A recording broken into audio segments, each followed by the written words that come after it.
Hey guys, welcome back to another video. If you're new to this channel, my name is Nithilan and I'm a second year industrial engineering student at the University of Toronto. One of the most intense periods of university is midterm season because while you're studying for your midterms, you still have to go to your other lectures and do stuff for your other classes. And because there's so much studying, this is the point in the semester where most of us start falling behind. But having written 15 midterms during my first year of engineering, I've developed a process to studying for midterms that's helped me do well and even get hundreds, as you can see on the screen right here.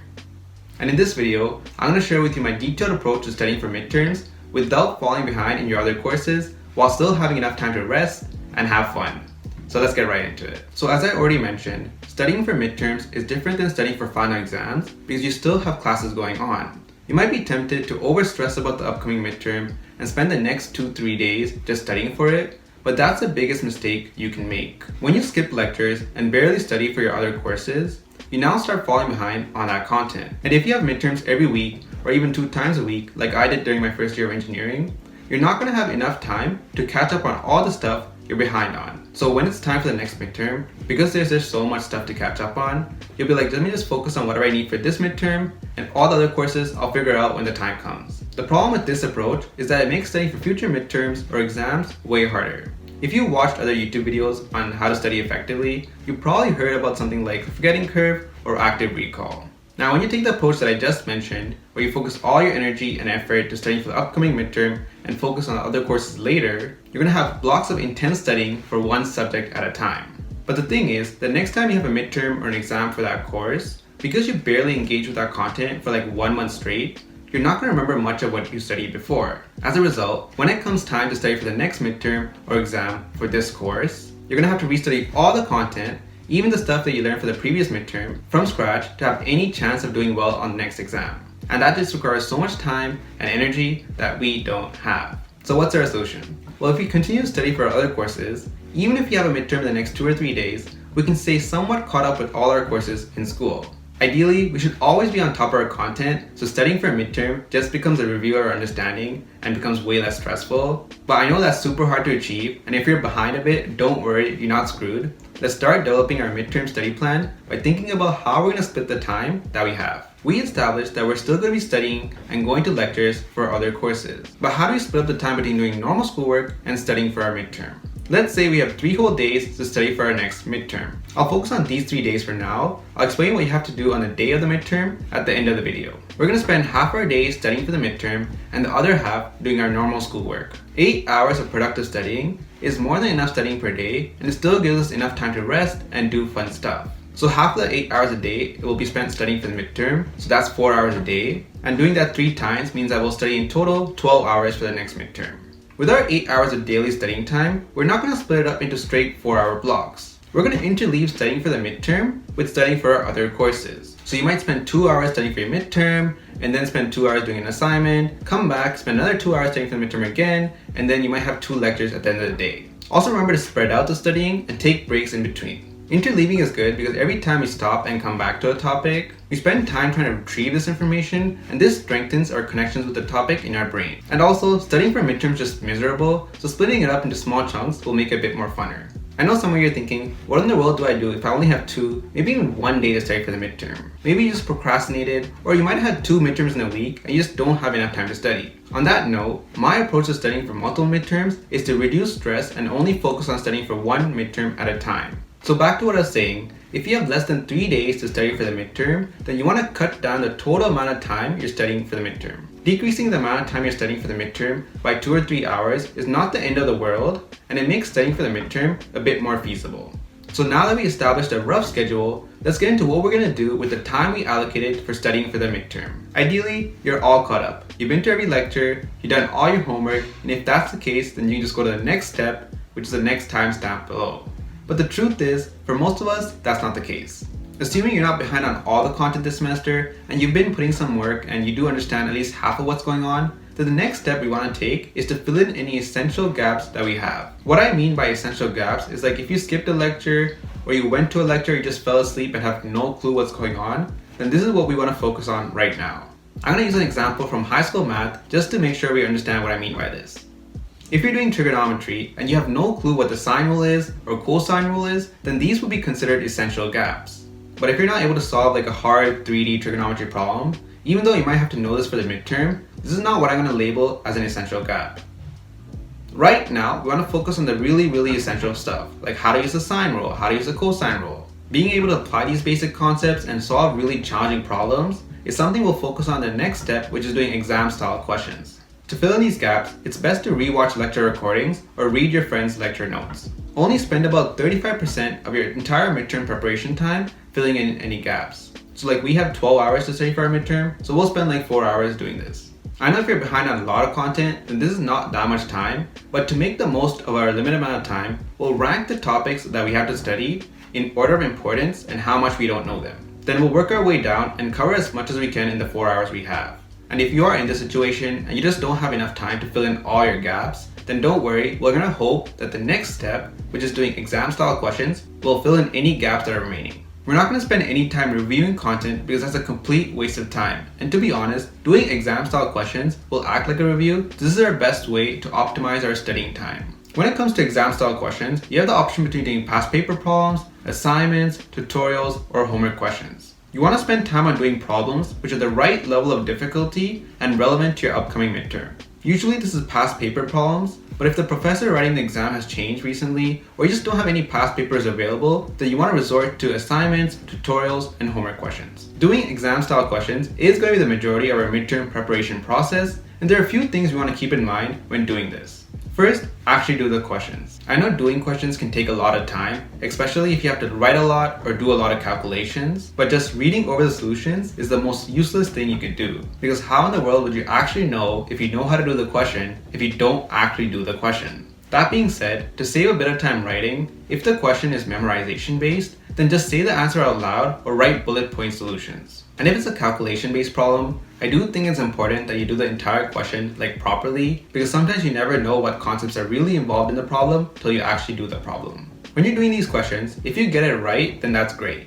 But our focus is when we make a mistake or we're just completely stuck. When you're having difficulty with a question, make sure to attempt it for a reasonable amount of time. Like for a challenging word problem or a calculation-based question, 5 minutes would be a reasonable amount of time, but for multiple choice, 1 minute is more than enough. After you spend this amount of time, then go ahead and check the solution. You want to understand the solution and try to figure out why you weren't able to get the right answer. If it's a careless mistake, then don't worry, keep going. Because you already made the mistake once, it's likely that you'll never make the mistake again, so there's nothing to be worried about. If it's a basic concept, like something taught in class, but you just completely forgot about it, then I recommend going back to your lecture notes, reviewing your notes so you understand this concept properly. This is similar to step 1 of the midterm preparation process, and if you did that step properly, then this should rarely ever happen. Last but most common, you weren't able to answer a question because you weren't able to make a connection between concepts or apply a concept properly. And if this is the mistake you're making, then great, because you're making a mistake on the most difficult part of an examination. To give an example of what this type of mistake looks like, let's go back to the high school trig problem. If you're doing a super hard trig problem with so many steps, or there is just so much information given in the question that you just don't know where to start, this is the type of mistake we're talking about here. In this situation, you want to carefully read over the solution and think about the connection that you weren't able to make. You want to think about how you apply the same connection to a similar question if it came up on the exam. And as soon as you understand what's going on, you want to take out a small piece of paper or use a note-taking app on your phone, whatever works for you, and then write down the question. Write down which past paper it's from and what number question it is. And beside that, you want to write down what you found challenging and what's the connection you had to make. I call this my Scribbly sheet because whenever I do this for my midterms or exams, it just ends up looking like a bunch of scribbles, as you can see right here. I want to emphasize that this is not a summary sheet of all the course concepts, but rather a sheet that only has things that you have trouble with. I do this for midterms and exams, and for midterms, my sheet's about 1 page double-sided, maybe a bit more. If you had no trouble with a concept, then trust yourself, you'll remember it for the midterm, so that's why we're not writing it on the sheet. And also, looking forward, this Scribbly sheet is how I save so much time studying for final exams, and I'll create a video in the future explaining how I do that, so make sure to subscribe if you don't want to miss that video. So back to what this is all about. Whenever you're stuck on a question, go ahead and look at the solution. But remember that we don't really care about the solution for this specific question, but rather the concept the professor was trying to test us on. Whatever concept you see while doing past paper problems is probably going to come up on your exam. Exam structures don't really change much every year, and to be honest, there's only so many questions a professor can ask you, and sometimes they might even reuse questions from past years. So by doing a lot of past paper problems, we're kind of predicting what the professor is going to test us on, and then focusing our studying on those specific topics. And this is why even if you have big gaps in your understanding, or you're behind on a lot of content, you can optimize your study time by jumping straight into past paper problems and using the process that I just outlined. And before we move on to our last step of our midterm study process, just a small tip. If you want to do a mock midterm just to get the feel of writing it and getting used to timing yourself, which is a good idea, then leave the most recent past paper available to do as a mock midterm. For the final hour or maybe 2 hours, we're going to review our content. But to make this process as efficient as possible, we're only going to review our Scribbly sheet because those are the concepts that we truly had difficulty with.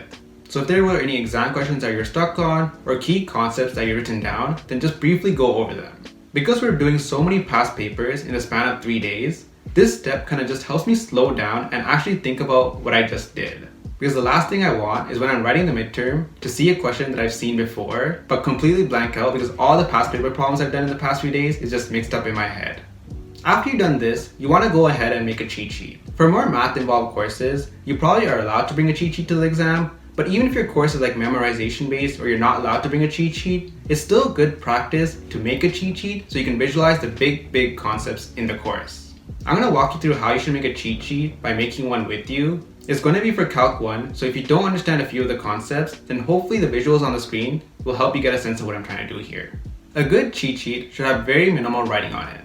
We want to use our cheat sheet to identify the big concepts in the course. Most of the time, this is just the names of the chapters of the course. So for Calc 1, this was limits, Riemann sums, derivatives, pre-calculus, and integrals.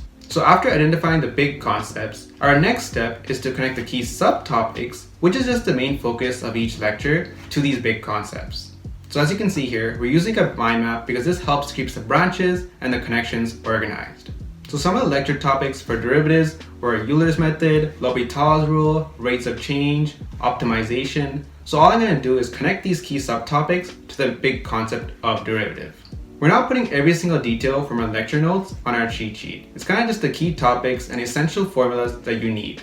So I thought the chain rule formula was important, so I'm going to write that down right here. Another thing you want to add to your cheat sheet is like small reminders and tips for yourself. Like for optimization, I really needed to remind myself to think about the real world significance of my answer. So I wrote real world significance right here as a reminder. As you're connecting all the subtopics to big concepts in the course, you also want to think about how these subtopics or big concepts connect to one another. Making these connections is the most important step of a cheat sheet. As an example, if you learned about derivatives, you probably know about the limit definition of a derivative. So I know that limits is connected to derivatives, so I'm going to draw an arrow right here. And similarly, Riemann sums also involves taking limits, so I'm going to indicate that with an arrow as well. And when you make a lot of these connections and draw a lot of arrows, you're going to start seeing main themes in the course. For Calc 1, I really felt it's all about going from estimation and approximation to exact values, so I'm going to indicate that right here. The Scribbly sheet's also very helpful here because it has all the key connections that you established while doing past paper problems. So all you want to do is transfer those connections onto the cheat sheet right here. This type of cheat sheet will really help us do well on the midterm because we're focusing on what the midterm will test us on. Our ability to connect concepts and then to apply them. I'm going to leave this cheat sheet right here, incomplete. It would have much more writing on it, but this is the type of information you want to include and how simple and concise you want to be. And before I move on, another benefit to creating this type of cheat sheet is that it can help you think and see the midterm as a handful of big topics rather than 10-20 separate lectures. And this can make it way easier, less intimidating for you to study and write the midterm. And that pretty much brings us to the end of our midterm preparation process, but there are just a few more things that I want us to remember. First, you need to eat, sleep, and rest well. I know there's this temptation to stay up till 3 a.m. and get that extra bit of studying in, but what's going to happen is that when you're writing your midterm, you're going to be a bit tired, a bit exhausted, and you're not going to be at your peak concentration. If you're not at your peak concentration, there's a high chance that you're going to make careless mistakes, and this can cost you about 10-20% of your midterm mark, and this will make all your extra studying not worth it. And on that note, if you go back to our schedule from before, you can see that we're not scheduling any studying on the day of the midterm. If you really have last minute studying that you really need to do, then try to get it done as early in the day as possible because we really don't want to be studying for our midterm during the day. I know university is super intense, so I'm not going to tell you to chill out and relax the whole day of the midterm and not do any studying for your other courses, but try to give yourself a 2-hour window before the midterm starts to just relax, take a deep breath, and go on a walk or something. I know my approach to studying for midterms is kind of minimal in terms of time spent studying because I really want us to focus on not falling behind in our other courses. And it is challenging to not overstress about the upcoming midterm and spend the next 2-3 days studying for it, but I want us to remember that the midterm is weighted way less compared to the final exam, so even if you mess up, we still have time to recover. And you're going to be writing so many midterms throughout your time at university that if you stress out about every single one, you're going to start hating school and this is going to take a massive hit on your performance. Personally for me, I found that whenever I wrote a midterm on a week where I overwork myself, I end up getting 10-20% lower than I usually get. So that's why I'm so obsessed with keeping this balance in my life so I can concentrate throughout the semester, be on top of my things, and to get the grades I deserve. I went over quite a bit in this video, so just to make your life easier, I put a summary of all the key points with timestamps in the comments down below, so make sure to check that out. And if you're still watching this video, then I'm pretty sure you found it useful. And if you want to know how I manage my time as a university student to maintain this balance in my life and still do well in my courses, then make sure to check out this video right here. I'm pretty sure you'll like it. And if you haven't clicked on that video yet, then thank you for watching and I'll see you next time.